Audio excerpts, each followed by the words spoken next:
আর জন্য, কারণ নেতা তিনি তো সবার।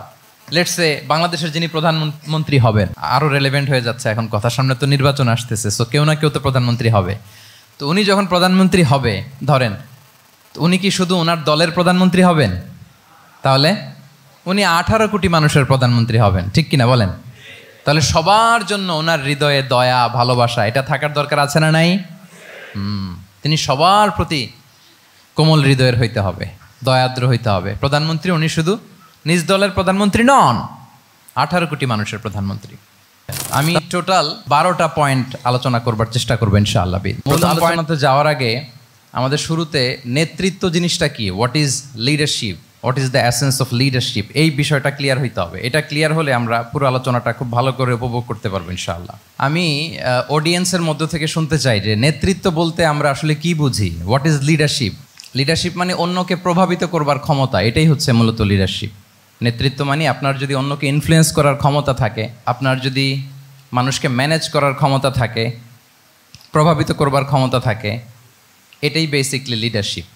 যদি আমরা অন্যকে প্রভাবিত করতে পারি তাহলে বাই ডিফল্ট আমি নেতা হয়ে উঠি। এটা হচ্ছে লিডারশিপের মূল সংজ্ঞা বা প্রকৃত কথা। লেটস সে ক্লাস শেষে একজন তার বন্ধুদেরকে বলল চল খেলতে যাই, তো কেউ কেউ রাজি, আবার অনেকে রাজি না। সে কনভিন্স করা শুরু করলো, ফাইনালি সে সবাইকে কনভিন্স করে খেলতে নিয়ে গেলো, এই যে লিডার হয়ে গেছে। ক্লিয়ার হয়েছে না ব্যাপারটা? তাহলে বেসিকলি অন্যকে প্রভাবিত করবার যে ক্ষমতা, এটাই হচ্ছে কি লিডারশিপ। যদি আমরা অন্যকে প্রভাবিত করতে পারি, ইনফ্লুয়েন্স করতে পারি। আমাদের সমাজে কিংবা রাষ্ট্রে আমরা যে সমস্যাগুলো দেখি, এগুলো বেসিকলি পোর লিডারশিপের কারণে। Poor leadership, because of poor leadership. যদি যথাযোগ্য নেতৃত্ব আমরা তৈরি করতে পারতাম, যোগ্য নেতৃত্ব যদি আমরা হাজির করতে পারতাম, তাহলে এই সমস্যাগুলো থাকতো না। আমরা আল্লাহ রাসূল সাল্লাল্লাহু আলাইহি ওয়া আলিহি ওয়াসাল্লামের নেতৃত্বের গুণাবলীগুলো, যদি ওনার যে লিডারশিপ ট্রেডস, লিডারশিপ ফিচার্সগুলো আছে, এগুলো যদি আমরা খেয়াল করি তাহলে দেখব যে এগুলো দিয়ে তিনি পুরো একটা জাতি, একটা ভূখণ্ডের জীবনধারা পাল্টে দিয়েছিলেন। তাহলে নেতৃত্বের দিক থেকে অ্যাজ এ লিডার তিনি কতটা সফল, এটা খুব ক্লিয়ার আমাদের কাছে। আমরা এখন দেখার চেষ্টা করব যে রাসূল সাল্লাল্লাহু আলাইহি ওয়াসাল্লামের লিডারশিপটা আসলে কোন ধরনের লিডারশিপ ছিল, কোন ধরনের নেতৃত্ব ছিল, এবং সেখান থেকে বর্তমান সময়ে আমরা কি করে যুগোপযোগী নেতৃত্ব তৈরি করতে পারি। প্রথম যেটা বলতে হবে সেটা হচ্ছে আল্লাহ রাসূল সাল্লাল্লাহু আলাইহি ওয়া আলিহি ওয়াসাল্লামের নেতৃত্বটা ছিল সার্ভেন্ট লিডারশিপ। সার্ভেন্ট লিডারশিপ মানে হচ্ছে কাজের মধ্য দিয়ে নেতা হওয়া। বেসিক্যালি আপনি যখন মানুষের কাজে লাগবেন বা কাজে আসবেন, তখনই আপনি নেতা। যদি আপনাকে সমাজে কোনো কাজে না লাগে, সমাজে যদি আপনি রেলেভেন্ট হতে না পারেন, কাউকে সাপোর্ট করতে না পারেন, গাইড করতে না পারেন, তাহলে তো নেতা হয়ে ওঠা আপনার পক্ষে সম্ভব হবে না। তাহলে যদি কাজে লাগা যায় মানুষের, আপনি যদি কাজে লাগেন, আপনি যদি মানুষের উপকারে আসেন, তাহলে by default you are a leader.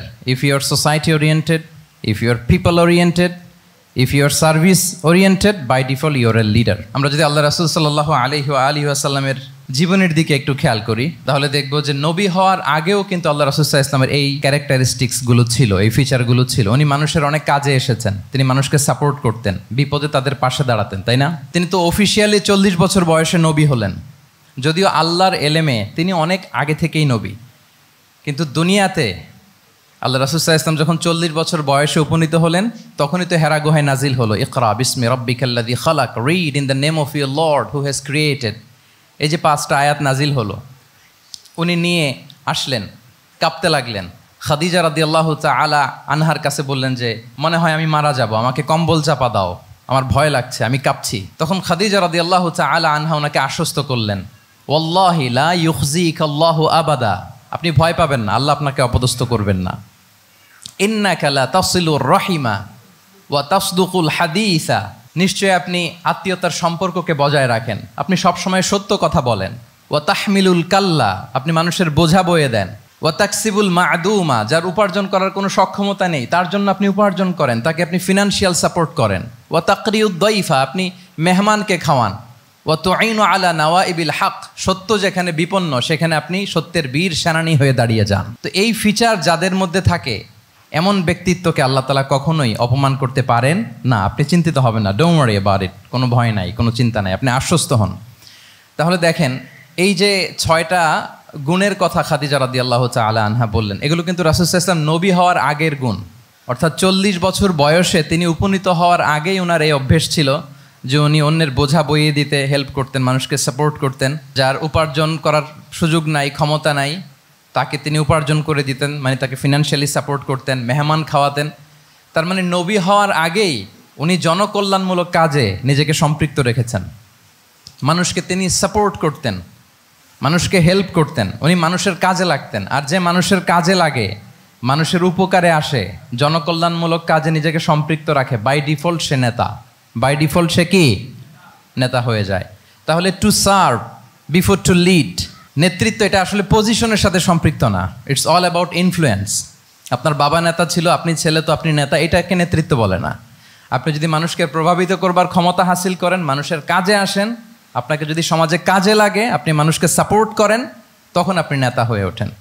তাহলে রাসূল সাল্লাল্লাহু আলাইহি ওয়াসাল্লামের লিডারশিপটা যদি বুঝতে হয়, প্রথম কথা হচ্ছে ওনার লিডারশিপের প্যাটার্নটা ছিল সার্ভেন্ট লিডারশিপ, মানে সার্ভিস দেওয়ার মধ্য দিয়ে উনি নেতা বনে গেছেন। নবী হওয়ার আগেই ওনার মধ্যে এই ট্রেড ছিল, উনি মানুষকে সার্ভিস দিতেন। আরবিতেও একটা কথা আছে, সাইয়্যিদুল কওমি খাদিমুহুম, মানে যিনি সমাজের নেতা তিনি হবে সমাজের সবচেয়ে বড় খাদেম। যিনি নেতা হবেন তিনি সমাজের সবচেয়ে বড় কি হবেন? খাদেম হবেন। আমি টোটাল 12টা পয়েন্ট আলোচনা করবার চেষ্টা করবো ইনশাআল্লাহ। প্রথম পয়েন্টটা হচ্ছে সার্ভেন্ট লিডারশিপ, মানে to serve before to lead.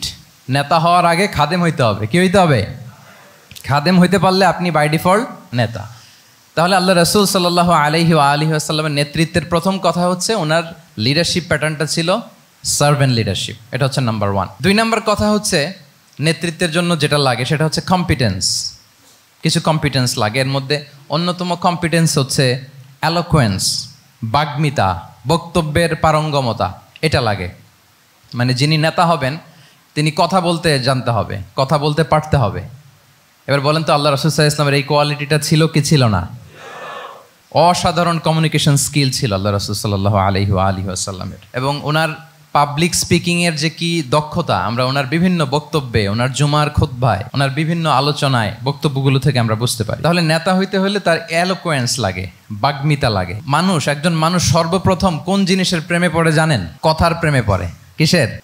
কথার প্রেমে পড়ে। কথার ধরন, কণ্ঠস্বর, তার অ্যাটিটিউড, তার শব্দের জাদু, এটা মানুষের হৃদয়কে জয় করে ফেলে। আল্লাহ রাসূল সাল্লাল্লাহু আলাইহি ওয়াসাল্লাম তিনি নিজেও বলেছেন, ওয়া ইন্না মিনাল বায়ানি লা সিহরা, কিছু কিছু বক্তব্যের মধ্যে জাদু আছে। তো রাসূল সাল্লাল্লাহু আলাইহি ওয়াসাল্লামের এই এলোকোয়েন্স ছিল, এলোকোয়েন্স। তিনি বলতেন, উতিতু জাওয়ামিউল কালিম, আল্লাহ তাআলা আমাকে সর্বমর্ম বাচন ভঙ্গির অধিকারী করেছেন। মানে উনি যেটা বলতেন এটা ছিল very precise in wording but comprehensive in meaning. এটার যে দোতনা, এটার যে appeal to the heart of the people, to the heart of the listener, এটা অসাধারণ, মানুষের হৃদয়কে জয় করে ফেলতো। আল্লাহু আকবার। তাহলে নেতা হইতে হইলে তার কমিউনিকেশন স্কিল লাগবে। কি বলেন? লাগবে। এখন নেতা আসছে, উনি বক্তব্য করতে পারতেছে না, তাহলে কি নেতা হইতে পারবে? তাহলে পাবলিক স্পিকিং, কমিউনিকেশন স্কিল, এটা ইটস এ মাস্ট, এটা নেতার লাগবে। যেমনটি রাসূলুল্লাহ সাল্লাল্লাহু আলাইহি ওয়াসাল্লামের ছিল। উনি সর্বমর্ম বাচন ভঙ্গির অধিকারী ছিলেন। বলতেন কম, কিন্তু এটার অ্যাপিল ছিল অনেক বেশি, এটার ব্যাখ্যা হয়ে যেত অনেক। রাসূল সাল্লাল্লাহু আলাইহি ওয়াসাল্লামের সবচাইতে বড় ভাষণটি ছিল বিদায় হজের ভাষণ, খুব সম্ভবত। ওই ভাষণের টেক্সটগুলোকে যদি একসাথে করা হয়, আমার মনে হয় 10 মিনিটের বেশি লাগবে না ওই টেক্সটগুলো পড়তে। তার মানে সবচাইতে বড় যে ভাষণ ওনার, ওটা কত ছিল? 10 থেকে 12 মিনিটের ভাষণ ছিল। আমরা তো ঘন্টার পর ঘন্টা বক্তব্য করি, তারপরেও তো আমরা মানুষের মনকে খুশি করতে পারি না। উনি সেই যে 1400 বছর আগে 10 মিনিটের একটা ছোট্ট ভাষণ দিলেন, গোটা বিশ্ব আজও হাবুডুবু খায় ওই ভাষণের ভেতর, ঠিক কিনা বলেন? তাহলে উতিতু জাওয়ামিউল কালিম, আমি সর্বমর্ম বাচনভঙ্গির অধিকারী।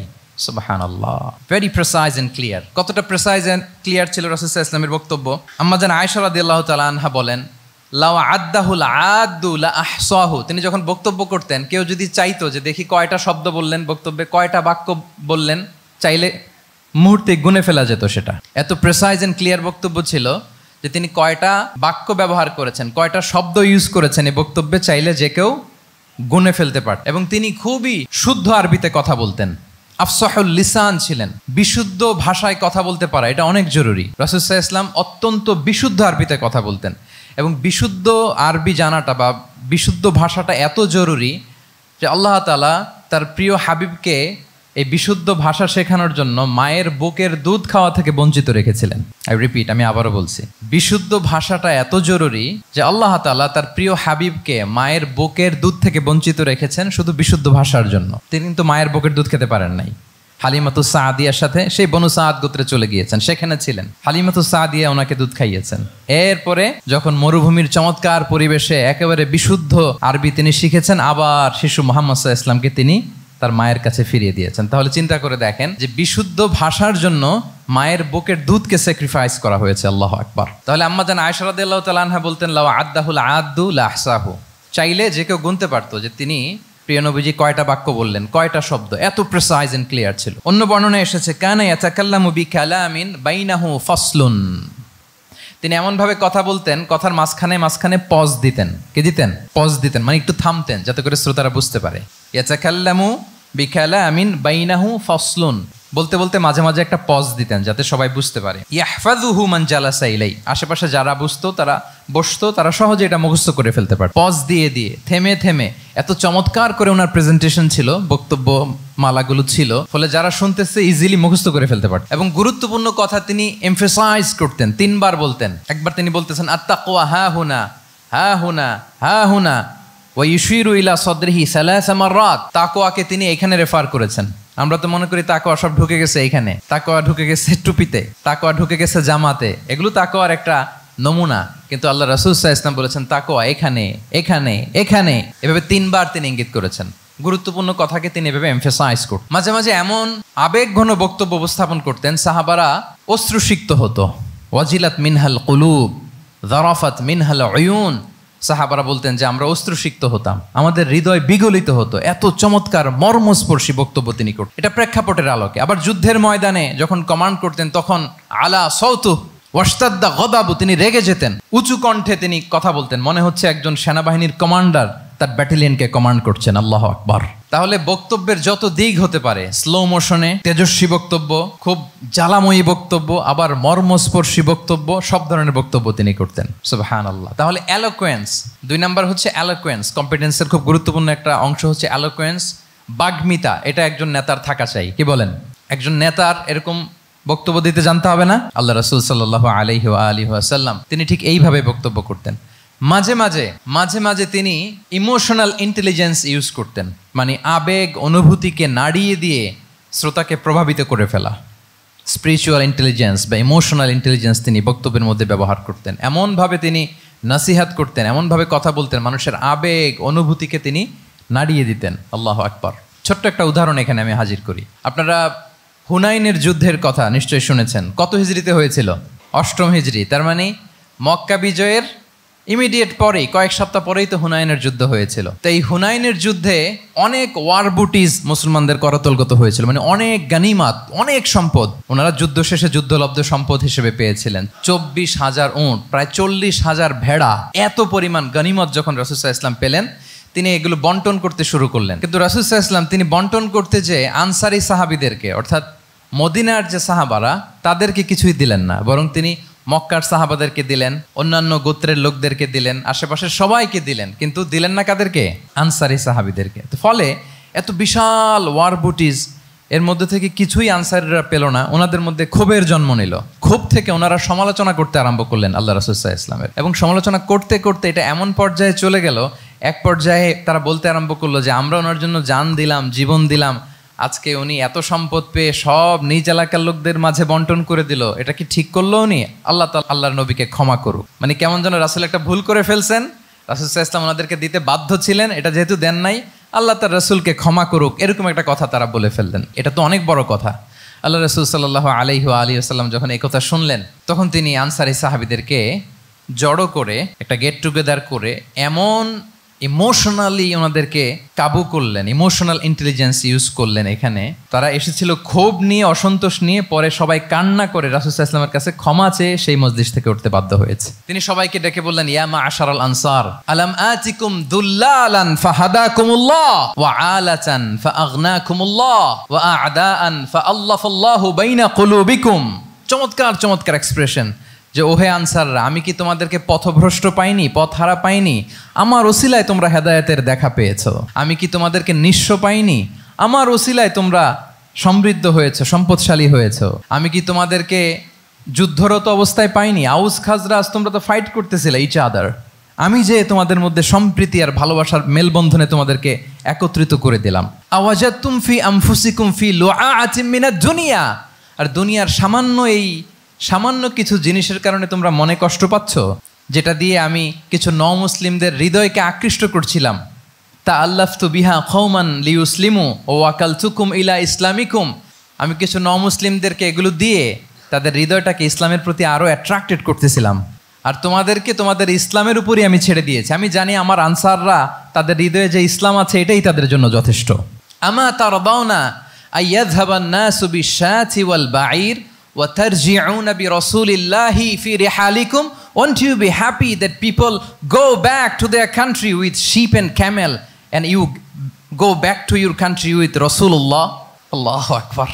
তোমরা কি এতে খুশি হবে না মানুষ উট আর ভেড়া নিয়ে তাদের এলাকায় ফিরবে, আর তোমরা আল্লাহর রাসূলকে নিয়ে তোমাদের এলাকায় ফিরবে? এরকম একটার পর একটা ইমোশনালি রাসূল সাল্লাল্লাহু আলাইহি ওয়াসাল্লাম যখন আনসার সাহাবীদেরকে কাবু করতে লাগলেন, ওনারা এমনভাবে কান্নার রোল জুড়ে দিল, এমনভাবে অনুতপ্ত হলো, কাঁদতে শুরু করলো। পরে এরা বলতে আরম্ভ করলো, আমি তো 2-1 বাক্য বললাম, লম্বা চূড়া মন মাতানো বক্তব্য, হৃদয়স্পর্শী বক্তব্য। তারা বললো, ইয়া রাসূলুল্লাহ, আমরা শুধু আপনাকে পেয়েই খুশি। রাসূল সাল্লাল্লাহু আলাইহি ওয়াসাল্লাম বলেন, গোটা বিশ্বের মানুষ যদি এই পথ ধরে আর আনসারীরা যদি এই পথ ধরে, আমি এই পথ ছেড়ে দিয়ে আনসারীদের পথে হাঁটবো।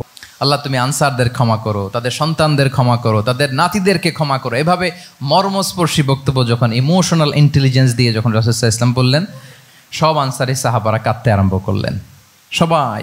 ফাবাকাল কওমু হাত্তা আখদালু লুহাহুম, তাদের প্রত্যেকের দাড়ি ভিজে গেল, এমন কান্না জুড়ে দিল। আল্লাহু আকবার। তাহলে এটা ছিল রাসূল সাল্লাল্লাহু আলাইহি ওয়াসাল্লামের বক্তব্যের মাধ্যমে শ্রোতাদের মাঝখানে প্রভাব সৃষ্টি করার ক্ষমতা। চিন্তা করতে পারেন, হৃদয় কেঁপে ওঠে না এই কথা শুনলে? Won't you be happy people go back to their home with sheep and camel and you take the messenger of Allah with you? মানুষ ছাগল ভেড়া নিয়ে ফিরতেছে, তোমরা তো আল্লাহর নবীকে নিয়ে ঘরে ফিরতেছো। আল্লাহু আকবার। তাহলে এই কম্পিটেন্সটা লাগে একজন নেতার, তিনি এরকম মর্মস্পর্শী বক্তব্য দিতে জানতে হবে। 3 নাম্বার হচ্ছে কম্পেশন, মানে সফট হার্টেড, দয়াদ্র হৃদয় হতে হবে। আপনি মানুষের দুঃখ যদি আপনাকে কাঁদায় তবেই আপনি নেতা। আমরা আল্লাহ রাসূল সাল্লাল্লাহু আলাইহি ওয়াসাল্লামের দিকে যদি তাকাই, ওনার তো একটা উপাধিই হচ্ছে রাহমাতাল লিল আলামিন। আল্লাহ রাসূল সাল্লাল্লাহু আলাইহি ওয়াসাল্লামের উপাধি কি? ওমা আরসালনাকা ইল্লা রাহমাতাল লিল আলামিন, we have not sent you but as mercy for all the worlds. নবী হে, আপনাকে সবার জন্য আমি মার্সি করে পাঠিয়েছি, রাহমা করে পাঠিয়েছি। আপনি সবার জন্য রহমত, মানুষের জন্য, ম্যানকাইন্ড, জিনকাইন্ড, অ্যানিমালস, সবার জন্য আপনি রাহমা। রাসূল সাল্লাল্লাহু আলাইহি ওয়াসাল্লাম কতটা দয়াদ্র ছিল। আল্লাহ তাআলা অন্য আয়াতে বলছেন, ফাবিমা রাহমাতিম মিনাল্লাহি লিনতা লাহুম ওয়ালাউ কুনতা ফাযযান গালিযাল কলবি লানফাদ্দু মিন হাওলিক। নবী হে, লিনতা লাহুম, সবার জন্য আপনি সফট হার্টেড হয়েছেন আল্লাহর অনুগ্রহে। যদি আপনি সফট হার্টেড না হয়ে আপনি যদি কঠোর হৃদয়ের অধিকারী হতেন, তাহলে এখন লোকেরা যেমনি আপনাকে ঘিরে রাখে, আপনার চারিপাশে সবাই ঘিরে রাখতো না। আল্লাহু আকবার। সাহাবারা সব সময় রাসূল সাল্লাল্লাহু আলাইহি ওয়াসাল্লামের সঙ্গ পেতে চাইতো, অ্যাকম্পানি চাইতো, ঘিরে রাখ। এমনকি অনেক সাহাবী ঘরে ভালো না লাগলে রাসূল সাল্লাল্লাহু আলাইহি ওয়াসাল্লামের কাছে চলে আসতো। এমনকি অনেক সাহাবী বলতেন যে আমার পেটে ক্ষুধা লাগলেই আমি রাসূলের কাছে যেতাম, কারণ রাসূলের চেহারা দেখলে আমার পেটের ক্ষুধা উধাও হয়ে যেত। ফাবিমা রাহমাতিম মিনাল্লাহি লিনতা লাহুম। নবী হে, আল্লাহর অনুগ্রহে আপনি কোমলভাষী হয়েছেন। কোমল হৃদয়ের হওয়া, সফট হার্টেড হওয়া, দয়াদ্র চিত্তের হওয়া, এটা অন্যতম একটা লিডারশিপ ট্রেট। এত দয়াদ্র ছিলেন, আল্লাহ তাআলা বলছেন, ফালাআল্লাকা বাখিউন নাফসাকা আলা আসারিহিম ইল্লাম ইউমিনু বিহাযাল হাদীসি আসাফা।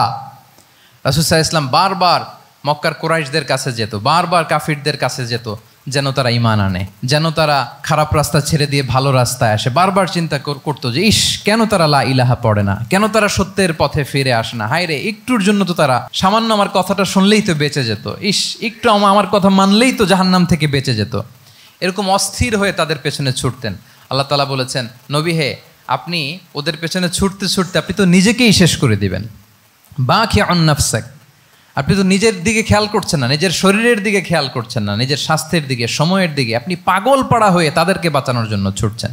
তাহলে কতটা দয়াদ্র কোমল হৃদয়ের অধিকারী হলে যে কাফেররা রাসূল সাল্লাল্লাহু আলাইহি ওয়াসাল্লামকে ফিজিক্যালি, মেন্টালি এমন কোনো টর্চার নেই, করে নাই, তাদের পিছনে পিছনে ছুটতেন তিনি। হায় রে, একটু যদি ইমানের রাস্তায় আনা যায়, কোনোভাবে যদি তাদেরকে বুঝিয়ে কনভিন্স করা যায়।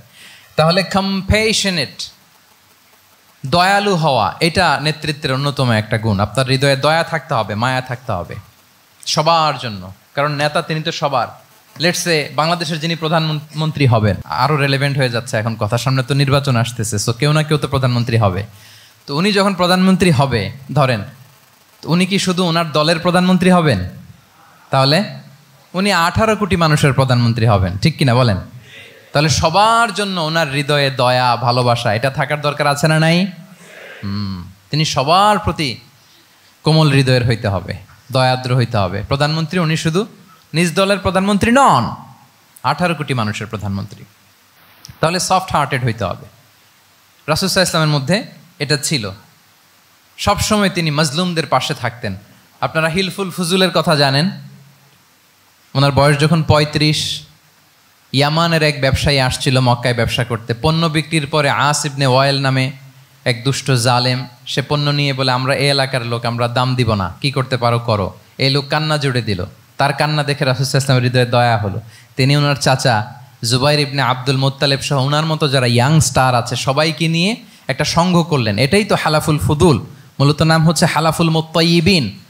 জাহিলি যুগে ওনাদের প্রথা ছিল, কোনো একটা ভালো কাজে কেউ যখন এক হতো, রং ভর্তি বালতির ভেতরে হাত ঢুকিয়ে তারা পাথরের মধ্যে ওই হাতের ছাপ দিত, সবাই ওইখানে ছাপ দিত। ফলে কাইন্ড অফ কভেনেন্ট, এটা একটা চুক্তির মতো যে আমরা চুক্তিবদ্ধ হলাম, এগ্রিমেন্ট করলাম যে আমরা সবাই এক।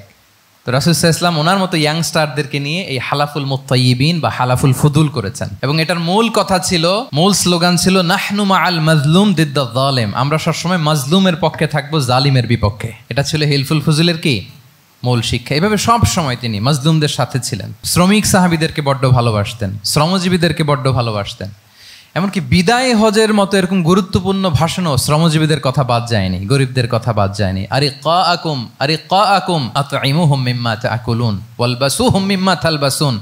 খবরদার, সেদিনও বলেছিলেন সেই বিদায় হজের ভাষণে, তোমরা তোমাদের শ্রমজীবী লোকদের কথা ভুলে যেও না, তোমাদের স্টাফদের কথা, তোমাদের দাস দাসীদের কথা। তোমরা যা খাবে সেখান থেকে তাদেরও খাওয়াবে, তোমরা যে পোশাক পরবে সেখান থেকে তাদেরও পোশাকের ব্যবস্থা করবে। আল্লাহু আকবার। তাহলে রাহমাতাল লিল আলামিন, তিনি ছিলেন কম্পেশনের, দয়ালু হৃদয়ের অধিকারী। 4 নম্বরে হচ্ছে ইন্টেগ্রিটি। ইন্টেগ্রিটি মানে সততা, নৈতিকতা থাকতে হবে। এটা অন্যতম একটা লিডারশিপ ট্রেট। এটার বড় ক্রাইসিস এখন ইন্টিগ্রিটির। রাসূল সাল্লাল্লাহু আলাইহি ওয়াসাল্লামের লিডারশিপটা ছিল এথিক্যাল লিডারশিপ, কিন্তু এইটার অনেক বড় ক্রাইসিস আমাদের সমাজে, আমাদের নেতৃত্বের মাঝে। কি বলেন? নৈতিকতার ঘাটতি আছে না? নৈতিকতা বিবর্জিত নেতৃত্ব, এটা দিয়ে কিছুই হয় না। একটা জাতির ধ্বংসের জন্য নৈতিকতা বিবর্জিত নেতৃত্বই যথেষ্ট।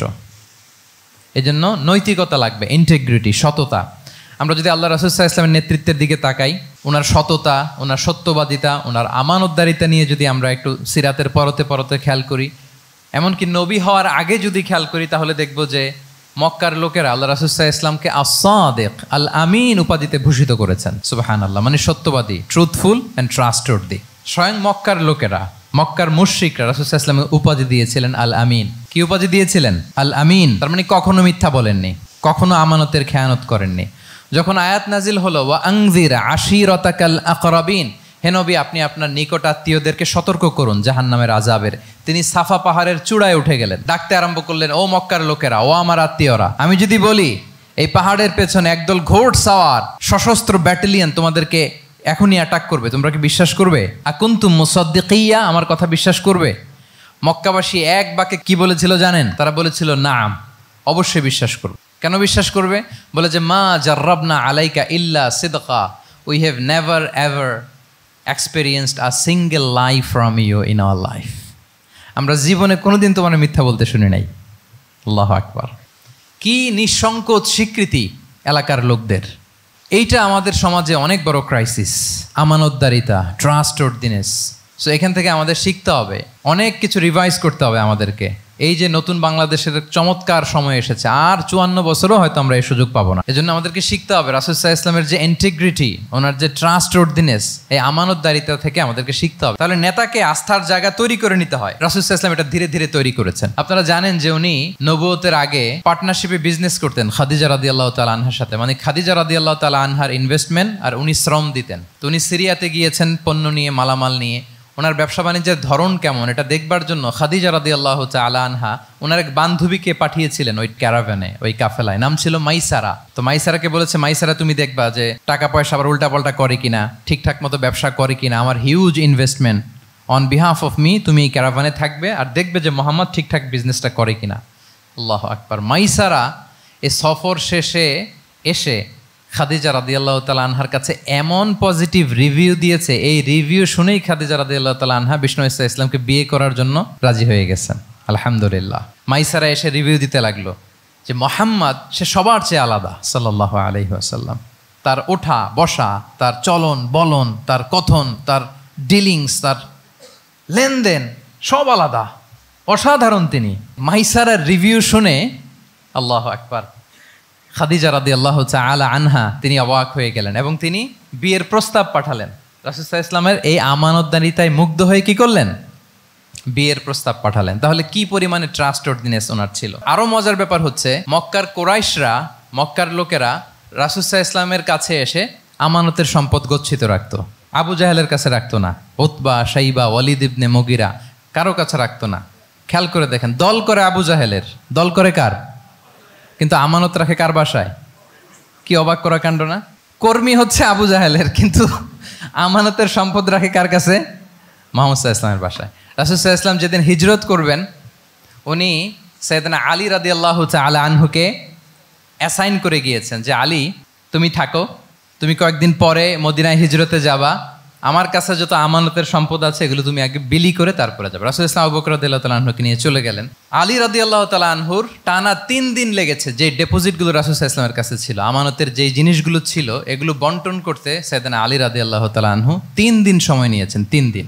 এত পরিমাণ আমানতের সম্পদ রাসূল সাল্লাল্লাহু আলাইহি ওয়াসাল্লামের কাছে ছিল। আল্লাহু আকবার। তাহলে এই আমানতদারিতা, সততা, অনেস্টি, ট্রাস্টওয়ার্দিনেস এটা অনেক জরুরি নেতৃত্বের জন্য। নেতা হতে চাইলে তাকে আমানতদার হইতে হবে। যদি একজন ট্রু লিডার কেউ হতে চায়, তার মধ্যে আমানতদারিতা চাই। কি চাই? আমানতদার। তাহলে ইন্টিগ্রিটি। 5 নম্বরে হচ্ছে গুড ইন্টারাকশন উইথ ফলোয়ার্স। নেতার তার ফলোয়ারের সাথে কি লাগবে? ভালো ইন্টারাকশন লাগবে, সুন্দর একটা সম্পর্ক লাগবে, ভালো বোঝাপড়া চাই। একজন ভালো নেতৃত্বের বৈশিষ্ট্য হচ্ছে নেতা তার ফলোয়ারের সাথে কি করবে? ইন্টারেক্ট করবে। এখানেই বস আর লিডারের মধ্যে পার্থক্য। বস কি করে? অর্ডার করে শুধু। বসের কাজ হচ্ছে এই ডুজ অ্যান্ড ডোন্টস বলে দেয়, এইটা করা যাবে, ওইটা করা যাবে, মানে অর্ডার করে, ডিরেক্ট করে। কিন্তু লিডার কি করে?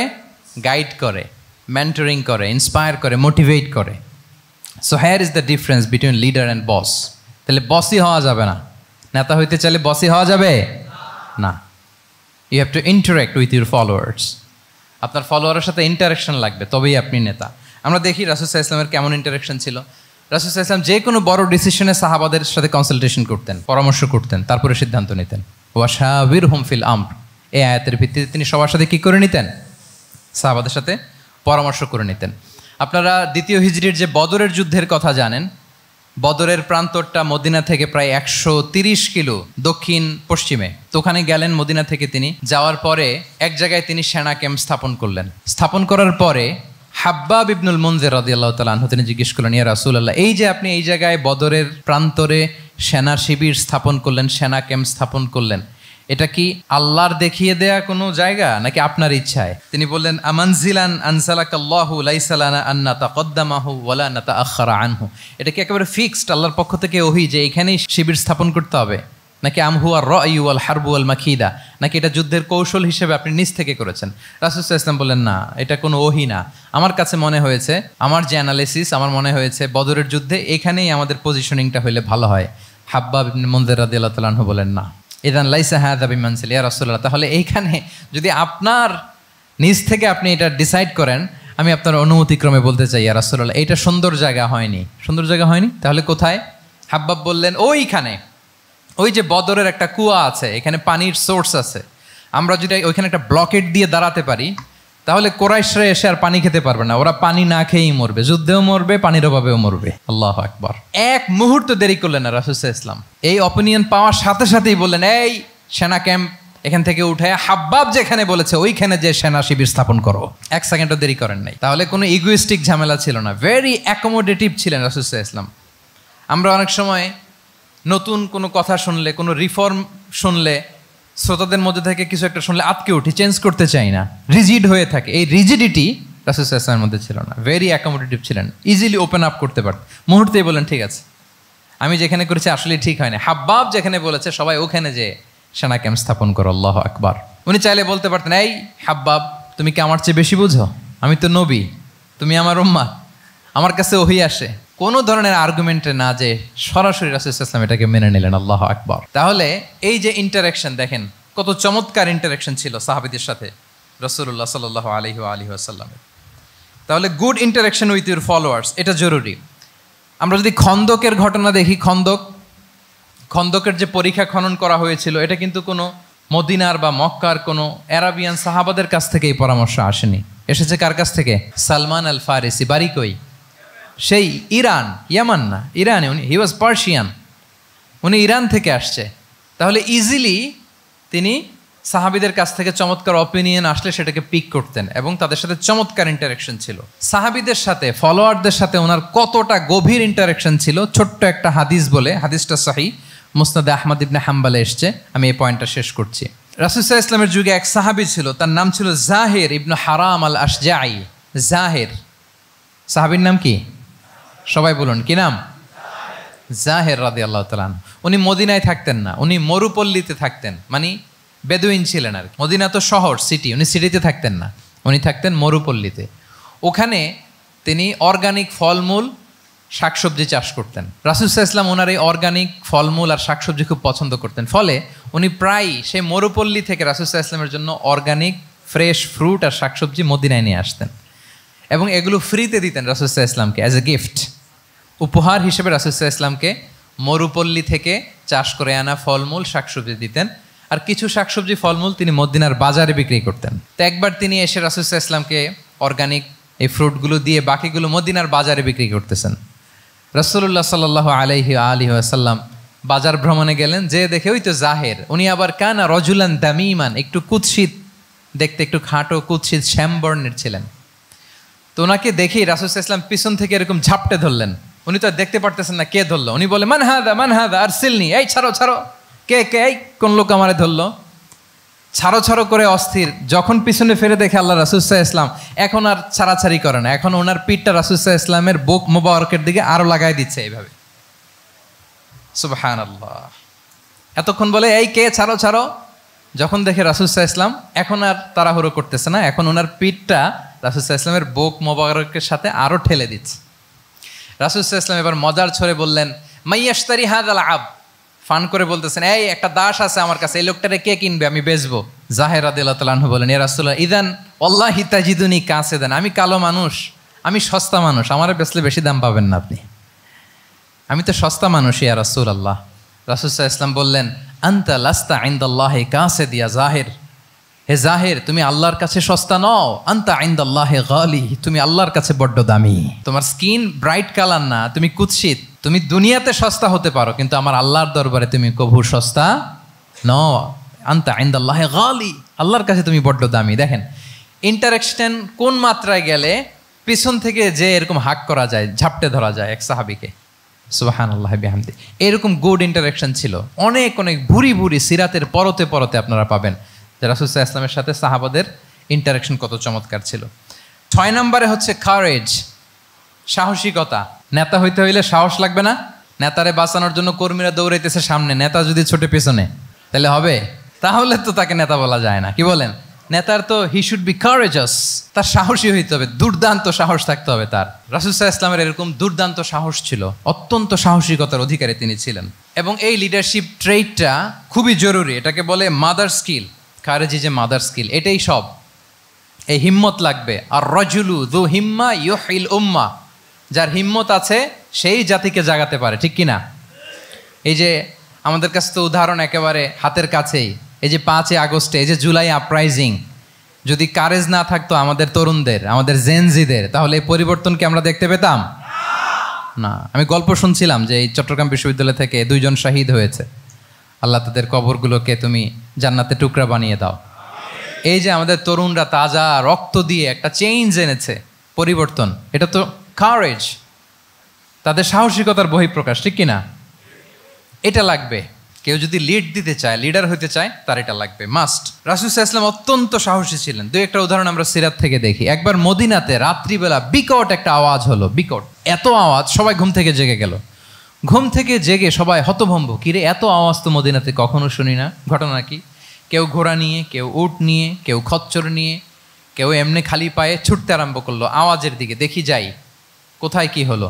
সবাই ছুটতে ছুটতে মাঝপথে যেয়ে দেখে রাসূল সাল্লাল্লাহু আলাইহি ওয়াসাল্লাম আওয়াজ কোথায় হয়েছে, কোত্থেকে হয়েছে দেখে ফিরে আসতেছে আর বলতেছে লান তুরাউ, ডোন্ট ওয়ারি, আরে ভয় নাই, দেখে আসছি আমি, আল্লাহু আকবার, ভয় নাই, আমি দেখে আসছি, এভরিথিং ইজ ফাইন দেয়ার, সব ঠিক আছে, যাও ফিরো মদিনায় ফিরো। সবাই ভয় পেয়ে ঘোড়া টোরা ওট হাঁকিয়ে ছুটতে আরম্ভ করছে। অনেক দূর যাওয়ার পরে দেখে রাসূল সাল্লাল্লাহু আলাইহি ওয়াসাল্লাম আবু তালহা রাদিয়াল্লাহু তাআলা আনহুর একটা খুবই ক্ষিপ্ত ঘোড়া নিয়ে উনি দেখে ভিজিট করে ফিরে আসতেছেন। সুবহানাল্লাহ। তাইলে বিপদ ঘটলে নেতা থাকতে হবে কই, সামনে না পেছনে? আমাদের নেতারা থাকে কই? নাকি পেছনেও খুঁজে পাওয়া যায় না? It's a big crisis. নেতা থাকবে কোথায়? Front liner. Leader should be front liner. উনি তো লিড দিবে, নেতৃত্ব দিবে। এখন ওনারা যদি খুঁজে পাওয়া না যায় তাহলে থাকবে কিছু না। এই যে শিখতে হবে আমাদের, যেমনটা রাসূল সাল্লাল্লাহু আলাইহি ওয়াসাল্লাম করলেন, বিকট আওয়াজ, উনি আগে চলে গেছে, কাউকে না বলে দেখে টেকে চলে আসতেছে। আল্লাহু আকবার। হুনাইনের যুদ্ধে এক পর্যায়ে মুসলমানরা পর্যদুস্ত হয়ে যাচ্ছিল, আপনারা অনেকে জানেন। To make the long story short, পুরো ঘটনাটা আমি আনবো না। সাহাবারা দিক বিদিক ছুটতে আরম্ভ করলো, পাহাড়ের উপর থেকে এমন প্রবল বেগে তীর ছোড়া হচ্ছিল, সাহাবারা টিকতে পারছিলেন না, কেউ এদিকে কেউ ওদিকে। রাসূল সাল্লাল্লাহু আলাইহি ওয়াসাল্লাম এই তীর তলোয়ারকে উপেক্ষা করে সামনে যেয়ে দাঁড়ালেন ঢালের মতো, আর বললেন আনা নবিয়্যু লা কাযিব আনা ইবনু আব্দুল মুত্তালিব। এই সাহাবারা, আনা নবিয়্যু লা কাযিব, আমি সত্য নবী, আমার দিকে ফেরো, am the grandson of Abdul Muttalib, আমি দাঁড়িয়ে আছি, ফেরো। রাসূল সাল্লাল্লাহু আলাইহি ওয়াসাল্লামের যখন এই সাহসী স্টেটমেন্ট তারা পেলেন, আবার আল্লাহু আকবার ধ্বনি নিয়ে সাহাবারা সামনের দিকে এগিয়ে গেছেন। এই যে আগালেন, আর পিছু ফিরলেন না, হুনাইন জয় করেই ছাড়লেন। আল্লাহু আকবার। তাহলে ইতিহাসের পরতে পরতে, সিরাতের পরতে পরতে আমরা দেখবো যে রাসূল সাল্লাল্লাহু আলাইহি ওয়াসাল্লাম হি ওয়াজ এ হাইলি কারেজাস, অনেক সাহসী একজন ব্যক্তিত্ব ছিলেন, অত্যন্ত সাহসী পুরুষ ছিলেন। তাহলে নেতা হইতে হইলে তার কি লাগবে? সাহসিকতা লাগবে, তার তো লিড দিতে হবে ফ্রন্ট লাইন থেকে। এবং কাপুরুষতা, ভীরুতা, এটা থেকে রাসূল সাল্লাল্লাহু আলাইহি ওয়াসাল্লাম পানা চেয়েছেন। আল্লাহুম্মা ইন্নী আউযু বিকা মিনাল হাম্মি ওয়াল হাযান ওয়া আউযু বিকা মিনাল আজজি ওয়াল কাসাল ওয়া আউযু বিকা মিনাল জুবনি ওয়াল বুখল। জুবন মানে কি? ভীরুতা, কাপুরুষতা। হে আল্লাহ, আমি ভীরুতা থেকে, কাপুরুষতা থেকে পানাহা চাই। আমরা যেন কাপুরুষ না হই, আমরা যেন ভীরু না হই, আমরা যেন সত্যের বীর সেনানী হয়ে আবু সাঈদের মতো এরকম দুই হাত প্রসারিত করে দাঁড়াতে পারি, ঠিক কিনা? এই যে কারেজাস আবু সাঈদ, হ্যাঁ, is the icon of courage of Bangladesh, কি বলেন? এই যে বুক টান টান করে যে হাত দুইটা প্রসারিত করে দাঁড়ালো, আল্লাহু আকবার, গোটা বিশ্ব এখন তাকে আইকনিক ফিগার হিসেবে মেনে নিস, কি বলেন? গোটা বিশ্ব তাকে চিনছে, তার জন্য দোয়া করছে। তাহলে courage, it's an essential leadership trade, এটা লাগবে প্রিয় ভাইয়েরা। আল্লাহ তাআলা এই কারেজ, এই সৎ সাহস দিয়ে আমাদেরকে ধন্য করুক। 7 নম্বরে হচ্ছে কনফ্লিক্ট রিজলভিং এবিলিটি, বিরোধ নিষ্পত্তি করার মতো যোগ্যতা থাকতে হবে নেতার। অর্থাৎ নেতা হইতে হবে এমন যে বিরোধকে নিষ্পত্তি করে দিতে পারে, মিটমাট করে দিতে পারে, ঝগড়া লাগলে মিটায়ে দিতে পারে। এটা গুরুত্বপূর্ণ কোয়ালিটি না নেতার জন্য, কি বলেন? রাসূল সাল্লাল্লাহু আলাইহি ওয়াসাল্লামের কিন্তু এটা ছিল, বিরোধ নিষ্পত্তি করা।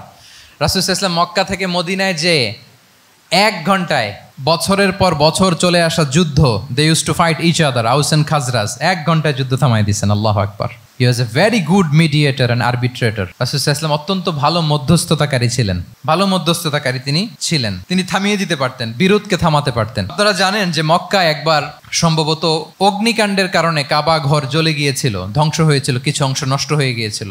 কাবাকে রিনোভেট করা হয়েছিল, ফলে কাবার একটা কর্নারে যে ব্ল্যাক স্টোন কর্নার, রুকনুল হাজারিল আসওয়াদ, হাজরে আসওয়াদ পাথরকে সরিয়ে রাখা হয়েছিল।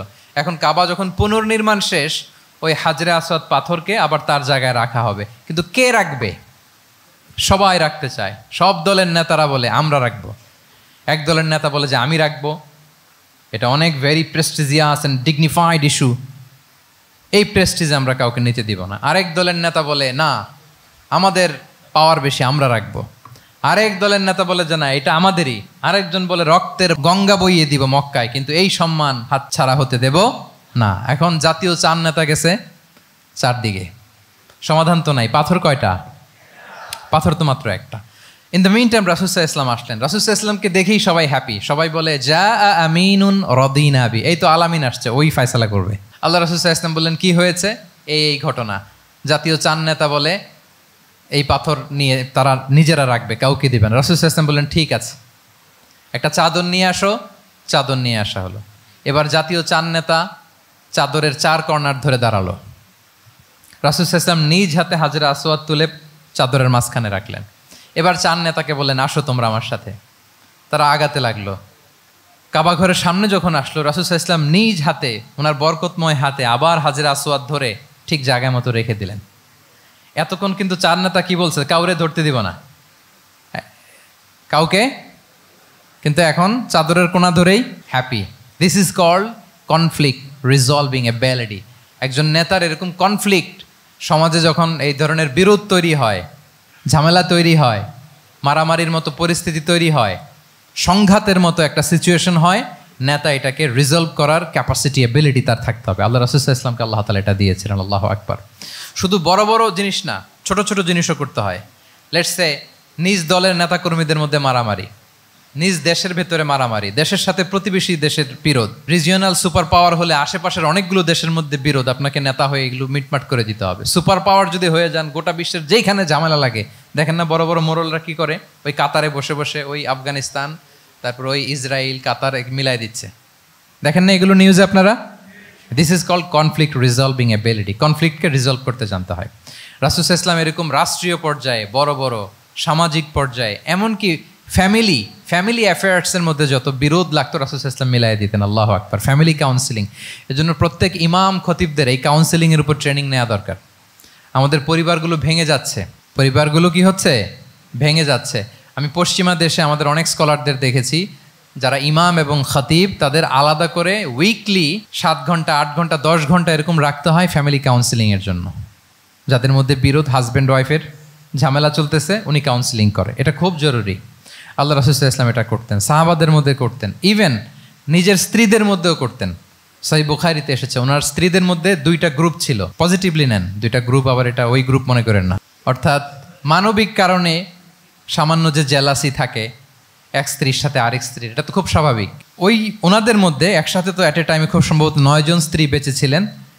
হাফসা রাদিয়াল্লাহু তাআলা আনহাকে কেন্দ্র করে একটা গ্রুপ, আয়েশা রাদিয়াল্লাহু তাআলা আনহাকে কেন্দ্র করে একটা গ্রুপ। তাদের মধ্যে অনেক কথাবার্তা, কিছু মানবিক কারণে যেগুলো হয়, এটা কিন্তু ছিল। রাসূল সাল্লাল্লাহু আলাইহি ওয়াসাল্লাম প্রায় ওনাদেরকে নিয়ে বসে এগুলো রিজলভ করে দিতেন। ওনার নিজের কন্যা ফাতেমা রাদিয়াল্লাহু তাআলা আনহার সাথে আলী রাদিয়াল্লাহু তাআলা আনহার যদি মনোমালিন্যের ঘটনা ঘটতো, এগুলো উনি রিজলভ করে দিতেন।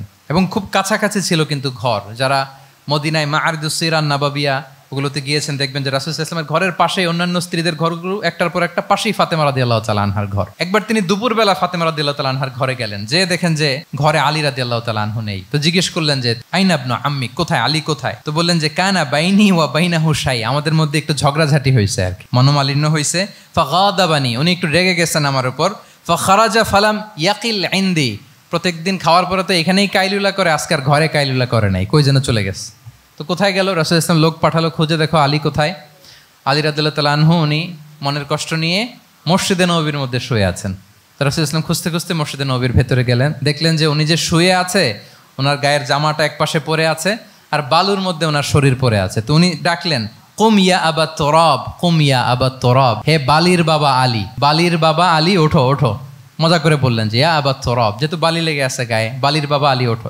ওখান থেকে ধরে এনে ফাতেমা রাদিয়াল্লাহু তাআলা আনহার কাছে নিয়ে, দুইজনকে পাশে বসিয়ে এই যে আবার মিটমাট। এটা ছিল রাসূল সাল্লাল্লাহু আলাইহি ওয়াসাল্লামের ডেইলি বেসিসে একটা অ্যাক্টিভিটি। কনফ্লিক্ট তিনি রিজলভ করে দিতেন। সহিহ বুখারীতে একটা অধ্যায় আছে, কিতাবুস সুলহি ফিল বুখারীতে আছে কিতাবুস সুলহ, এটার নাম, অধ্যায়টার নাম হচ্ছে কিতাবুস সুলহ, মানে মীমাংসা করে দেওয়ার অধ্যায়। একটা পরিচ্ছেদ আছে, পরিচ্ছেদের নাম হচ্ছে বাবু কওলিল ইমামি লি আসহাবিহি ইযহাবু বিনা নুসলিহ বাইনাহুম। রাসূল সাল্লাল্লাহু আলাইহি ওয়াসাল্লাম প্রায় বলতেন যে আমাকে নিয়ে যাও, আমি মিলাই দিব। ঝগড়া ঝাঁটি মারামারির কথা শুনলে রাসূল সাল্লাল্লাহু আলাইহি ওয়াসাল্লামের বিখ্যাত ডায়লগ এটা। উনি বলতেন আরে ঝগড়া, ইযহাবু বিনা, আমি আছি, আমার নিয়ে যাও, আমি মিলাই দিব। আমাকে নিয়ে যাও, আমি সংশোধন করে দিব। আল্লাহু আকবার। তাহলে কনফ্লিক্ট রিজলভিং এবিলিটি এটা একজন নেতার থাকা চাই। 8 নম্বরে হচ্ছে visionary. A leader should be futuristic, সময়ের আগে চলতে পারা, এটা নেতার কাজ। He should see beyond the boundary, out of the box. তাকে আউট অফ দ্য বক্স চিন্তা করতে হবে। কর্মীরা যদ্দূর দেখে এয়ারপোর্ট থেকে নেতা দেখা শুরু করবে, তখন সেই হয়ে উঠবে নেতা। এটাকে বলে ভিশনারি। এই ট্রেটটা একটা লিডারশিপ ট্রেট, খুব গুরুত্বপূর্ণ লিডারশিপ ট্রেট।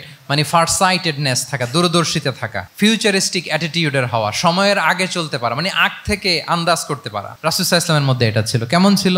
ওনার দুই একটা উক্তি আমি কয়েকটা হাদিস শেয়ার করি। তিনি বলতেন, ইন্নাল্লাহা জাওয়ালি আল আরদা ফারাআইতু মাশআরিকাহা ওয়া মাগারিবাহা ওয়া ইন্না মুলকা উম্মতি সায়াবলুগু মুলকুহা মা জুবিয়ালি মিনহা। আল্লাহ তাআলা এই পৃথিবীটাকে ফোল্ড করে ছোট রেপ্লিকা বানিয়ে আমার সামনে তুলে ধরেছেন। ফারাআইতু মাশারিকাহা ওয়া মাগারিবাহা, আমি পৃথিবীর প্রাচ্য পাশ্চাত্য সবটুকুন দেখেছি। আর আমি যদ্দূর দেখেছি ঠিক তদ্দূর জায়গায় আল্লাহ তাআলা লা ইলাহার বাণী পৌঁছে দিবে। পৃথিবীতে এমন কোনো জায়গা আছে যেখানে লা ইলাহার ধ্বনি উচ্চারিত হয় না? এমন কোনো জায়গা নেই। তার মানে ফিউচারিস্টিক। সে 1400 বছর আগের কথা, যে পৃথিবীর আনাচে কানাচে কোথাও বাকি থাকবে না, সব জায়গায় ইসলাম পৌঁছে যাবে। অন্য জায়গায় বললেন, লা ইয়াবলাগান্না হাযাল আমরু মা বালাগাল লাইলু ওয়ান নাহার ওয়ালা ইয়াতরুকুল্লাহু বাইতা মাদার ওয়ালা ওয়াবার ইল্লা আদখালাহুল্লাহু হাযাদ দ্বীন। এই ইসলাম যেখানে দিন হয়, রাত হয়, পৃথিবীর যেখানে দিন রাত্রি সংঘটিত হয়, সব জায়গায় পৌঁছবে।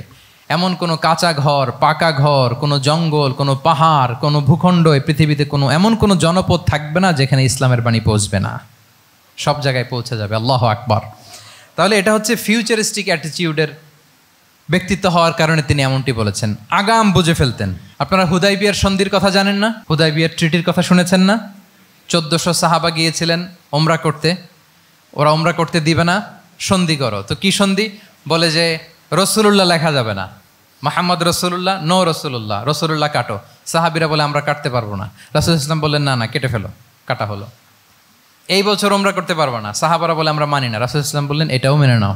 আগামী বছর আসবা ওমরা করতে, থাকতে পারবা মাত্র 3 দিন। কয়দিন? সাহাবিরা বলে অসম্ভব, এটা আমাদের ভূখণ্ড, আমরা যতদিন মনে চায় থাকবো। রাসূল ইসলাম বললেন না না, বাদশেদ না, মেনে নাও। মক্কা থেকে কোনো লোক মদিনায় গেলে আমাদেরকে মক্কায় ফেরত দিতে হবে, কিন্তু মদিনা থেকে কেউ মক্কায় আসলে আমরা ফেরত দেব না। দেখছেন ক্লজগুলো? দেখছেন একটার পর একটা, সবগুলো কাফিরদের পক্ষে যায়। কোনো সাহাবা রাজি হচ্ছেন না, কিন্তু আল্লাহ রাসূল সাল্লাল্লাহু আলাইহি ওয়াসাল্লাম কি বলেন? মেনে নাও, রাজি। কারণ সাহাবারা তো অতটুক দেখতে পারতেছে না। বলেন 3 তালা উপর থেকে, 3 তালা ভবন থেকে একজন মানুষ যদ্দূর দেখে, 30 তালা ভবনের উপর থেকে কি ওইরকমই দেখে? পানোরামিক ভিউ দেখে, সে অনেক বড় করে দেখে। আর 3 তালা উপর থেকেই সামান্য কিছু দেখে। রাসূল সাল্লাল্লাহু আলাইহি ওয়াসাল্লাম অনেক দূর দেখতে পাচ্ছিলেন। তিনি চিন্তা করলেন, কিছু বছর যদি আমাদের মধ্যে দাঙ্গা হাঙ্গামা যুদ্ধ বন্ধ থাকে, আমরা গ্লোবালি ইসলামকে ছড়াই দিতে পারবো। শান্তভাবে মদিনাতে একটা স্ট্রং ইসলামিক কমিউনিটি আমরা তৈরি করতে পারবো। আল্লাহু আকবার। এবং তিনি দেখতে পাচ্ছিলেন, ইন্না ফাতাহনা লাকা ফাতহাম মুবিনা। এই হুদাইবিয়ার এই চুক্তি, যেটা আদতে অ্যাপারেন্টলি মনে হচ্ছে সব আমাদের বিপক্ষে যায়, আসলে এইটাই আমাদেরকে ভূমি ধস জয় এনে দিবে। আল্লাহু আকবার। এবং সেটাই হয়েছে। 9 নাম্বার হচ্ছে রেজিলিয়েন্স। এটা একটা চমৎকার লিডারশিপ ট্রেট। রেজিলিয়েন্স মানে সংকট কাটিয়ে ঘুরে দাঁড়াবার সামর্থ্য, মানে যাকে কেউ থামাতে পারে না। আনস্টপেবল, আনস্টপেবল, কোনো কিছু তাকে থামাতে পারে না। লেগে থাকার মানসিকতা, টিকে থাকার মানসিকতা, সহজে হার না মানা, আবার ঘুরে দাঁড়ানো, এটার বলে রেজিলিয়েন্স। এই ক্যাপাসিটি, এই কোয়ালিটি রাসূল সাল্লাল্লাহু আলাইহি ওয়াসাল্লামের মধ্যে ছিল। হি ওয়াজ আনস্টপেবল, হ্যাভিং আনবিলিভেবল সাবর। কোনো কিছু রাসূল সাল্লাল্লাহু আলাইহি ওয়াসাল্লামকে থামাতে পারে নাই। পেরেছে? বলেন, পেরেছে কেউ থামাতে? ছোটবেলা থেকে স্ট্রাগল করে, একটার পর একটা স্ট্রাগল ফেস করে বড় হয়েছেন। জন্মের আগেই তো ওনার পিতাকে আল্লাহ তাআলা উঠিয়ে নিলেন। তার মানে বাবাকে নিজ চোখে এই দুনিয়াতে আমাদের প্রিয় নবীজি দেখে যান নাই। আল্লাহ রাসূল সাল্লাল্লাহু আলাইহি ওয়াসাল্লাম ওনার বাবাকে, পিতাকে দেখছেন? দেখেন নাই। ওনাদের আমেনা এবং আব্দুল্লাহ, ওনাদের সংসার ছিল মাত্র সপ্তাহখানেক, 1 সপ্তাহ সংসার। এই সপ্তাহখানেকের সংসারেই আল্লাহ তাআলা রাসূল সাল্লাল্লাহু আলাইহি ওয়াসাল্লামকে ওনার মায়ের পেটে পাঠিয়েছেন। আব্দুল্লাহ চলে গেলেন ব্যবসায়, ফিরে আসার পথে ওখানেই মারা গেলেন, ইয়াসরিবে। তার মানে জন্মের আগেই বাবাকে হারালেন, ইয়াতিম হয়ে দুনিয়াতে আসলেন। এরপরে মাকে হারালেন, এরপরে দাদাকে হারালেন, এরপরে চাচাকে হারালেন। Physically, mentally torture, emotionally traumatise করার যত ধরন আছে কাফিররা করেছে, কোনো কিছু রাসূল সাল্লাল্লাহু আলাইহি ওয়াসাল্লামকে থামাতে পেরেছে? ওনার লাইফ থ্রেট ছিল। হিজরতের রাতে তো আল্লাহ তাআলা বললেন আজই যেতে হবে, না হলে হত্যার ষড়যন্ত্র হচ্ছে, ব্ল্যাক ম্যাজিক করা হয়েছে। রাসূল সাল্লাল্লাহু আলাইহি ওয়াসাল্লাম খাসির মাংস, খাসির যে বাজুর মাংস, এটা পছন্দ করতেন। খাইবারে এক ইহুদি নারী এই খাসির মাংসের মধ্যে বিষ মিশিয়ে, পয়জন দিয়ে রাসূল সাল্লাল্লাহু আলাইহি ওয়াসাল্লামকে খাইয়েছিল হত্যার জন্য, একটার পর একটা। বলেন, রাসূল সাল্লাল্লাহু আলাইহি ওয়াসাল্লামের মিশন থেকে এক চুল পরিমাণ ওনাকে পেছনে নেওয়া গিয়েছে? He was unstoppable. This is called resilience. একজন নেতার মধ্যে এই রেজিলিয়েন্ট মানসিকতা থাকতে হবে যে আমাকে কেউ থামাইতে পারবে না, আমরা আমাদের মঞ্জিলে মকসুদে যাবই, এই মেন্টালিটির হইতে হবে। এটা হচ্ছে একটা লিডারশিপ ট্রেট, রেজিলিয়েন্ট। 10 নম্বরে হচ্ছে স্ট্র্যাটেজিক লিডারশিপ। নেতার কৌশলী হতে হয়। তার যেই লক্ষ্য, মিশন, ভিশন, এটা সে সুকৌশলে আদায় করে নেবে। শুধু স্ট্র্যাটেজি নিয়ে, রাসূল সাল্লাল্লাহু আলাইহি ওয়াসাল্লামের স্ট্র্যাটেজি নিয়ে সুদীর্ঘ আলোচনা হতে পারে। আমি 2-1টা স্ট্র্যাটেজির কথা বলি, 2-1টা ওয়ার স্ট্র্যাটেজি। যুদ্ধের ময়দানে উনি কি স্ট্র্যাটেজি অবলম্বন করতেন দেখেন। উনি যুদ্ধের ডিস্ট্রাকশনকে, ক্যাজুয়ালিটি মিনিমাইজ করবার জন্য ওনার নির্দেশনা থাকতো, খবরদার কোনো নারীর গায়ে হাত তুলো না যুদ্ধের ময়দানে, শিশুর গায়ে হাত তুলো না, কোনো পাদ্রীর গায়ে হাত তুলো না, উপাসনারত যে সন্ন্যাসীরা আছে তাদের গায়ে হাত তুলো না, ওই এলাকার গবাদি পশুগুলোকে মেরো না, গাছপালা ধ্বংস করো না, যারা তোমাদের বিরুদ্ধে তলোয়ার ধরেনি তাদেরকে অ্যাটাক করো না। আল্লাহু আকবার, হোয়াট এ স্ট্র্যাটেজি! এবং যুদ্ধ চলাকালীন সময়ে সব সৈনিককে উনি এক জায়গায় মোতায়েন করতেন না, 5 ভাগে ভাগ করে নিতেন। ডান পাশে মাইমানা, বাম পাশে মাইসারা, সামনে হচ্ছে মুকাদ্দিমাতুল জাইশ, মাঝখানে কালব, পেছনে খালফ। এইভাবে 5টা ব্যাটালিয়নে ভাগ করে তারপরে তিনি যুদ্ধ পরিচালনা করতেন। What a war strategy! বদরের যুদ্ধে যখন পৌঁছলেন মদিনা থেকে 130 কিলোমিটার দূরে, দূরে আফসা দেখা যায়, মরিচিকার মধ্যে দেখা যায় ওই যে মুশরিকরা ওখানে আসছে, কিন্তু তারা কতজন এটা তো বোঝা যায় না। তো কিছু ছেলে এই মরুভূমিতে থাকে, ওদেরকে পানি সরবরাহ করে। এদেরকে রাসূল সাল্লাল্লাহু আলাইহি ওয়াসাল্লাম জিজ্ঞেস করলেন যে কুরাইশরা যে আসছে তারা সংখ্যায় কত? এটা না জানলে তো উনি ওনার ওয়ার স্ট্র্যাটেজি ঠিক করতে পারবেন না, যুদ্ধের কৌশল। তো এরা বলে নাহনু লা নাদরি, আমরা জানি না কত। এখন এটা কিভাবে তিনি বের করবেন? সংখ্যায় তারা কত এটা তো আমাকে ফাইন্ড আউট করতে হবে। রাসূল সাল্লাল্লাহু আলাইহি ওয়াসাল্লাম বলেন যে ওরা কি খায়? বলে যে প্রতিদিন ওট জবাই করে খায়। তো রাসূল সাল্লাল্লাহু আলাইহি ওয়াসাল্লাম বলেন যে প্রতিদিন কয়টা ওট লাগে? বলে যে ইয়াউমান তিসআন ওই ইয়াউমান আশরান। 2 দিন হয়েছে আসছে, তো প্রথম দিন দেখলাম 9টা জবাই করছে, আজকে দেখছি 10টা জবাই করছে। রাসূল সাল্লাল্লাহু আলাইহি ওয়াসাল্লাম বললেন ইদান আল কওমু মা বাইনা আত-তিসআমিয়া ওয়াল আলফ। তাহলে ওরা 900 থেকে 1000-এর মধ্যে। সুবহানাল্লাহ। এবার বলেন বদরের যুদ্ধে কুরাইশদের সংখ্যা ছিল কত? আল্লাহু আকবার, হোয়াট এ ওয়ার স্ট্র্যাটেজি! নমুনা দেখে বুঝে ফেলছেন কতজন তারা। এইভাবে রাসূল সাল্লাল্লাহু আলাইহি ওয়াসাল্লাম ওনার স্ট্র্যাটেজি নির্ধারণ করতেন। লোকেশন শেয়ার করতেন না। সুবহানাল্লাহ। কোথায় যাবেন বলতেন না, চলো চলো বলে ছুটতেছেন। কোথায় যাবেন উনি জানেন। অ্যাটাক করবেন এই দিকে, ডান দিকে। অ্যাটাক করবেন কোন দিকে? কিন্তু মদিনা থেকে বের হতেন বাম দিক দিয়ে।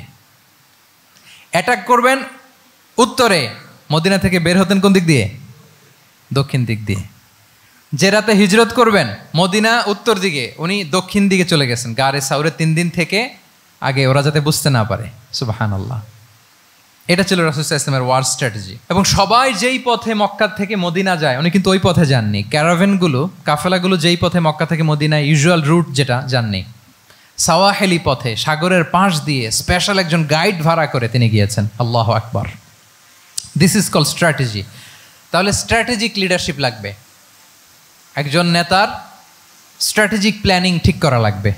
এটা তাকে সামনের দিকে আগাতে অনেক সহায়তা করবে। 11 নম্বর, প্র্যাকটিক্যাল উইজডম, অর্থাৎ প্রজ্ঞা থাকতে হবে। একজন নেতা যে ডিসিশনগুলো সে মেক করবে এটা প্রজ্ঞায় সুসজ্জিত হইতে হবে। আল্লাহ রাসূল সাল্লাল্লাহু আলাইহি ওয়া আলিহি ওয়াসাল্লামের যতগুলো সিদ্ধান্ত ছিল, কাজ ছিল, কোনোটাই প্রজ্ঞা থেকে খালি ছিল না, সবগুলো ছিল প্রজ্ঞায় সমৃদ্ধ। ভুরি ভুরি উদাহরণ হাজির করা যেতে পারে। আমি 2টা উদাহরণ দিই।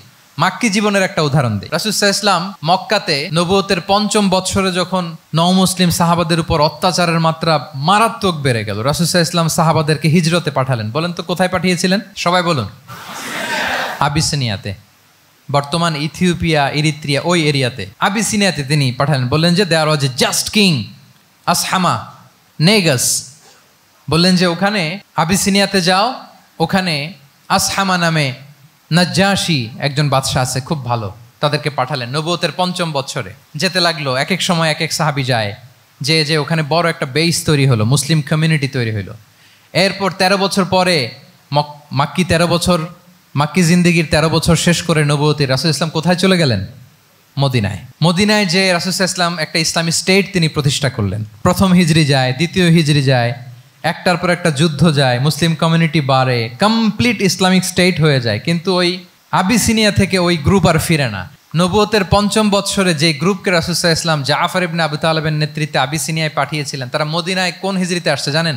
এইটা যদি কেউ উত্তর দিতে পারে তাহলে বুঝবো he is very genius in সিরাত। 9ম, 7ম, মাশাআল্লাহ। কয়জন বলছে? এটা জানতেন? কে কে হাত তোলেন? মাশাআল্লাহ, অনেক জিনিয়াস আছে তো এখানে। হ্যাঁ, লটস অফ জিনিয়াস। মাশাআল্লাহ, মাশাআল্লাহ, তাবারাকাল্লাহ। জি, 7ম হিজরিতে এসেছিলেন জাফর ইবনে আবি তালেবের নেতৃত্বে। এখানে হিকমা, রাসূল সাল্লাল্লাহু আলাইহি ওয়াসাল্লামের উইজডমের ব্যাপারটা হচ্ছে, রাসূল সাল্লাল্লাহু আলাইহি ওয়াসাল্লাম আছেন মদিনাতে, একের পর এক কোরআনের আয়াত নাজিল হচ্ছে, আহকামগুলো সাহাবারা প্র্যাকটিস করতেছে, মসজিদে নববী হলো, ইসলামিক স্টেট হলো, বদরের যুদ্ধ হলো, উহুদ হলো, খন্দক হয়ে গেল, সব হয়ে যায়, কিন্তু ওনারা ফিরেন না কেন? ওনারা ফিরলেন সেই 7ম হিজরিতে খায়বার বিজয়ের পরে।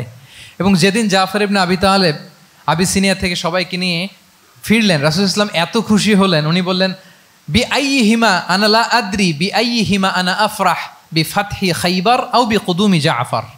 আজকে কোনটাতে আমি বেশি হ্যাপি আমি জানি না, আমার ভাই জাফরকে পেয়ে নাকি খাইবার বিজয়ের কারণ। আমি কনফিউশনে পড়ে গেছি যে এইটাতে বেশি খুশি হইলাম নাকি ওইটাতে। এর কারণ হচ্ছে রাসূল সাল্লাল্লাহু আলাইহি ওয়াসাল্লাম অপেক্ষা করতেছিলেন যে মদিনা এই স্টেটটাকে আগে ইন্টারনাল এবং এক্সটার্নাল যত থ্রেট হতে পারে সবগুলো থেকে আগে সেফ জোন বানাতে হবে। এমনও হতে পারে মদিনা হাতছাড়া হয়ে যেতে পারে। মদিনা যদি হাতছাড়া হয়, মদিনা থেকেও যদি আমার হিজরত করা লাগে, আমি কই যাব? ওইটারে সেকেন্ড বেস, প্ল্যান বি হিসেবে রেখে দিছিলেন যে জাফর তুমি আইসো না, তুমি থাকো, নতুন নতুন যা আয়াত আসবে আমি সাহাবি দিয়ে এই বিধানগুলো পাঠাবো, ওখানে প্র্যাকটিস করতে থাকো, ইউ উইল বি ফাইন দেয়ার, থাকো, আশা লাগবে না। থাকতে থাকতে 7ম হিজরি পর্যন্ত, খন্দকের যুদ্ধের মাধ্যমে যখন কুরাইশদের 20 দাঁত ভেঙে দেওয়া হলো, 7ম হিজরিতে যখন খায়বার দুর্গ বিজয় হয়ে গেল, now Islam came as a regional super পাওয়ার।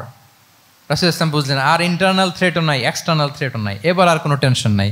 জাফর ইবনে আবি তালেবকে চিঠি পাঠালেন, তিনি বিশাল বাহিনী নিয়ে মুসলিমদেরকে নিয়ে তিনি ব্যাক করলেন মদিনাতে। আল্লাহু আকবার। This is call wisdom, practical wisdom.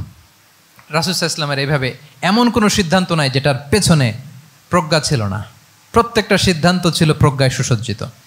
আমরা যদি মদিনার একটা উইজডমের কথা খেয়াল করি, খুব সংক্ষেপে বলি, মদিনাতে আল্লাহ রাসূল সাল্লাল্লাহু আলাইহি ওয়া আলিহি ওয়াসাল্লাম, মদিনার সোসাইটিতে মুনাফিক কারা বলেন তো? এটা কি রাসূল সাল্লাল্লাহু আলাইহি ওয়াসাল্লাম জানতেন না? জানতেন কিনা বলেন? এই জানাটা কি ধারণা বেজ, মানে মনে হয় ও মুনাফিক এরকম, নাকি গাইডেড বাই ওয়াহি, গাইডেড বাই রেভেলেশন? স্বয়ং আল্লাহ তাআলা জানিয়ে দিয়েছেন। এরপরও কোনোদিন রাসূল সাল্লাল্লাহু আলাইহি ওয়াসাল্লাম মানুষের সামনে কাউকে মুনাফিক বলে পরিচয় করিয়ে দেন নাই। মদিনার সোসাইটিতে কেউ জানতো না, বুঝতে পারতো আচরণ মুনাফিকের মতো, কিন্তু রাসূল সাল্লাল্লাহু আলাইহি ওয়াসাল্লাম কখনো বলেন নাই যে ও মুনাফিক। কখনো বলছেন? বলেন নাই। চিন্তা করছেন? আমরা তো কথায় কথায় ফেসবুকে মন মতো না হইলে কি লিখি? বেসড অন অ্যাজাম্পশন, আমার মন মতো হয় নাই, ও মুনাফিক। কিন্তু ওহী দ্বারা সুনিশ্চিত হয়েও রাসূল সাল্লাল্লাহু আলাইহি ওয়াসাল্লাম কাউকে মুনাফিক বলে অ্যাড্রেস করেন নাই। আল্লাহু আকবার। কেন করেন নাই? মুসলিম সাহাবারা চটে যাবে, মুনাফিকদেরকে হত্যা করবে, তখন মুশরিকরা, কোরাইশরা, ইহুদিরা কি বলবে? যে মুহাম্মদের অনুসারীরা একে অন্যকে হত্যা করে। কারণ মুনাফিকরা তো অন্য সাহাবীদের মতো তারাও মসজিদে নববীতে এসে রাসূল সাল্লাল্লাহু আলাইহি ওয়াসাল্লামের পেছনে নামাজ পড়তো। অ্যাপারেন্টলি দেখতে তো তারাও মুমিন, দেখতে তারাও কি মুমিন।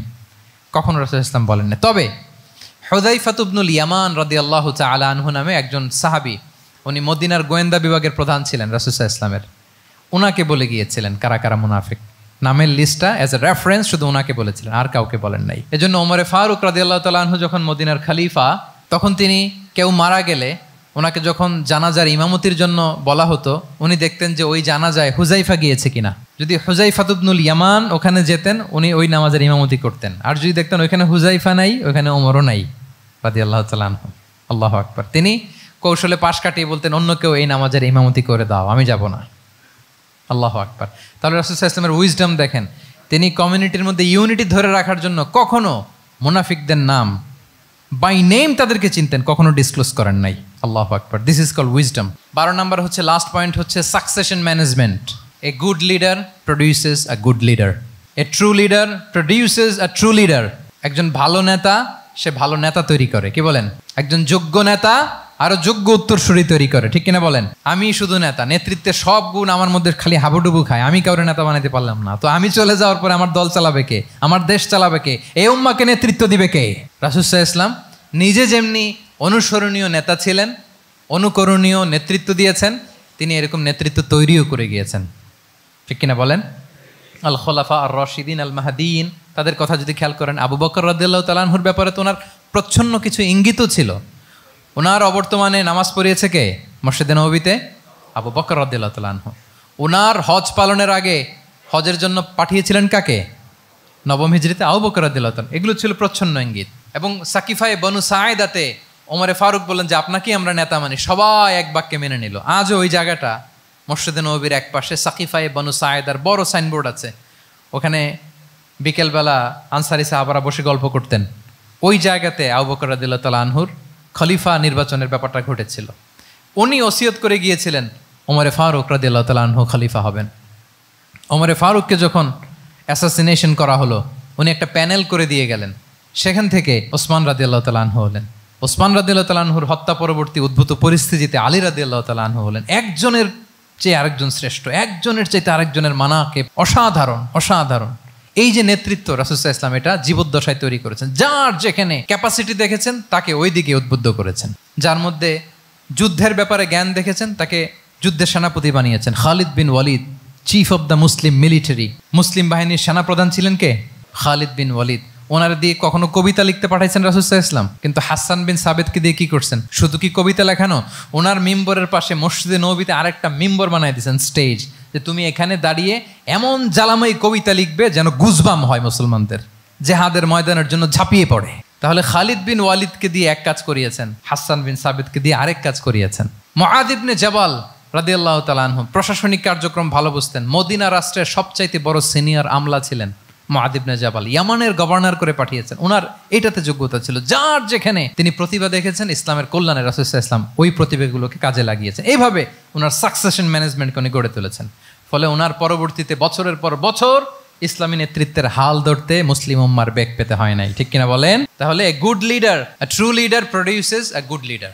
একজন সফল নেতা সে এরকম আরো অনেক সফল নেতৃত্ব তৈরি করে যায়, তাহলেই তার নেতৃত্ব সামনের দিকে আগাতে থাকে। 12টা জিজ্ঞেস করলে বলা যাবে?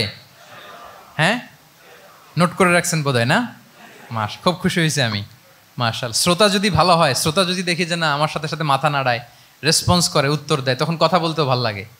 মানে এত গরমের মধ্যে, এত কষ্টে, অল আর সোয়েটিং, বাট এত মনোযোগের সাথে আপনারা শুনেছেন। আল্লাহ তাআলা আপনাদেরকে কবুল করুক। যুগোপযোগী নেতৃত্ব তৈরি করবার জন্য রাসূল সাল্লাল্লাহু আলাইহি ওয়াসাল্লামের এই যে লিডারশিপ ট্রেট, লিডারশিপ ফিচার্স, লিডারশিপ কোয়ালিটি, ওনার যে নেতৃত্বের ধরন আমরা জানলাম, এগুলো থেকে আমাদের অনেক শেখার আছে, অনেক নেয়ার আছে। আমরা চাইবো আমাদের আগামী নেতৃত্ব আল্লাহ রাসূল সাল্লাল্লাহু আলাইহি ওয়াসাল্লামের এই লিডারশিপ ট্রেট থেকে উপকৃত হবে। তারা এগুলো স্টাডি করবে, এখান থেকে তারা তাদের নিজেদের নেতৃত্বকে সাজাবে। আল্লাহ তাআলা আমাদের সবাইকে কথাগুলো বোঝা আর আমল করার তৌফিক দান করুক। আমি আবারও মিনার চট্টগ্রাম বিশ্ববিদ্যালয়কে অন্তরের অন্তঃস্থল থেকে শুভেচ্ছা জানাই এরকম চমৎকার প্রোগ্রামের আয়োজন করবার জন্য। ইউনিভার্সিটি অথরিটিকে আমি শুভেচ্ছা জানাই এবং আমার মাথার তাজ সম্মানিত শিক্ষক মণ্ডলীকে শুভেচ্ছা জানাই এবং প্রিয় শিক্ষার্থী বন্ধুদেরকে আবারও প্রাণঢাল অভিনন্দন জানিয়ে রাসূল সাল্লাল্লাহু আলাইহি ওয়াসাল্লামের নেতৃত্বের উপর প্রফিটিক লিডারশিপ টপিকে এই আলোচনা আমি এখানেই শেষ করছি। হাযা মা ইনদি ওয়াল ইলমু ইনদাল্লাহি আলাইহি তাওয়াক্কালতু ওয়া ইলাইহি উনীব। ওয়াসসালামু আলাইকুম ওয়া রাহমাতুল্লাহি ওয়া বারাকাতুহু।